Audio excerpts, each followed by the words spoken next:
Hi there, everybody. Russ Lewis, live here in the KHOU newsroom. It's about 2:40 on Friday afternoon. We've made it just about to the weekend. We're glad you're with us here on our digital platforms today. We're watching everything that's happening out there. And one of the big stories you're clicking on was a big one from just a few hours ago this morning. What a frightening story it was out of Northeast Houston. A thief ripped off a pickup truck. There was a 10-month-old little girl in the back seat, and off this guy goes. Now, I wanted to tell you up front here that the child's okay, so that's great news. But what a stressful 20 minutes, right, for mom? She was at this Valero filling up. It's on Homestead in Bennington. She went inside to pay for the gas. That's when that Toyota RAV4 pulls up. Somebody hops out of the passenger seat right into her tan Chevy Silverado and then drives off. Again, that 10-month-old little girl strapped into the back seat.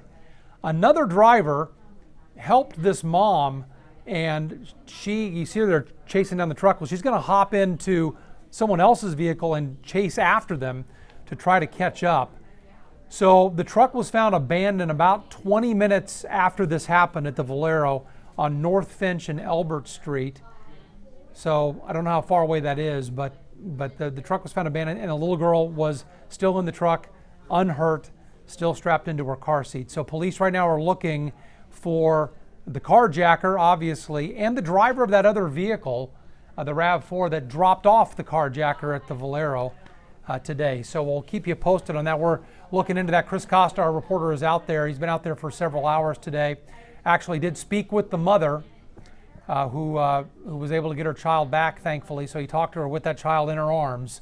So it's a happy ending today, but we'll have the latest on the search now for those carjackers coming up on the 411 here at 4 o'clock in just about an hour and 15 minutes from now. The other big story today for holiday shoppers, Toys R Us is back in Houston. And we're one of only 2 Toys R Us stores in the entire country after they went bankrupt earlier this year. So the other store's in New Jersey. This one is in the Galleria. A much shorter commute if you want to go to Toys R Us. It opened today, but the big grand opening, if you want to take the kids out and have some fun, they're going to have the characters out there and giveaways. So the big grand opening celebration is tomorrow, Saturday, 10 in the morning until 2 in the afternoon, again at the Galleria. This is not the Toys R Us you're used to.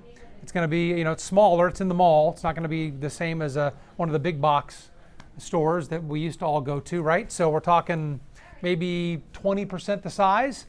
And they're handling things a little differently with these new stores. The people who bought Toys R Us out of bankruptcy, they're actually renting the space inside the store to different toy makers. And then the toy maker gets all the money for the toys that are sold out of the store. So that's why you kind of see sections there with different brand names of toys.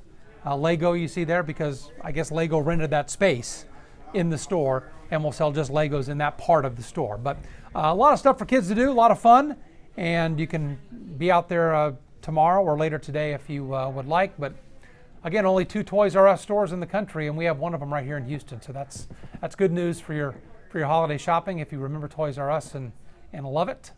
It was a fun place to shop, right? Let's check the weather. Weekend, right? Got to know what's going on. Can't get much better than this, I wouldn't think, but I'm not the expert here. David Paul is. Let's go to him. What's going on, David? It depends. Some of us love the warm weather so we can go take a swim in the ocean at the beach in Galveston. Others, like me, I just like not sweating. So this weather is as good as it gets. It's gorgeous. North breeze. It's beautiful. Temperatures are actually a little warmer than expected. We've warmed to the low 70s, but the humidity is plunged and it feels great out there. These are the next 3 days. Saturday, lovely, cool morning, mild afternoon. Sunday, cool morning, mild afternoon. Monday, a 20% rain chance. That will come probably after sunset. So Monday, for all intents and purposes, is going to be beautiful. A little closer look at Sunday. Of course, we've got Texans Broncos at NRG. It's a noon kickoff, so you're tailgating in the morning. It will be in the 50s, warming into the 60s. We'll call it sunny and cool to start the day on a southeast breeze 8 to 12. That will warm us to near 70 by the time the game is coming to an end. Spectacular. I mean, just as good as it absolutely gets. Bush 74, Sugarland 73, Pearland 74, clear blue sky. You need sunscreen and chapstick today. Northwest wind at 14 at Bush, Sugarland northwest at 15, Pearland northwest at 15, Conroe northwest at 15. That's bringing in very dry air. So you may have that chapped lips and dry skin. Here's the extended. Again, it's gorgeous Saturday and Sunday. And Monday, that 20% rain chance comes in the late afternoon, probably after sunset. There's a front coming in. So notice how the wind shifts from southwest on Monday. That's a warm wind direction for us, to north at 12 on Tuesday. That's a cold wind direction for we here in Houston.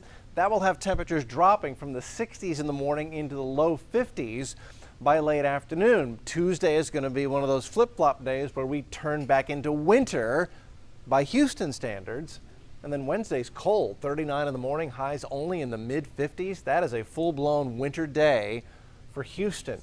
Thursday, we cloud back up. There's a 40% chance for drizzle late in the day Thursday. Friday morning, a 40% chance for rain as winds shift back to a cold direction out of the north. So the early and middle part of next week is going to turn much more like winter for Houston. I'll show you where the cold air is right now. It's up in Canada. We'll look at the temperatures in the Klondike and Canada and Alaska. We'll look at the jet stream.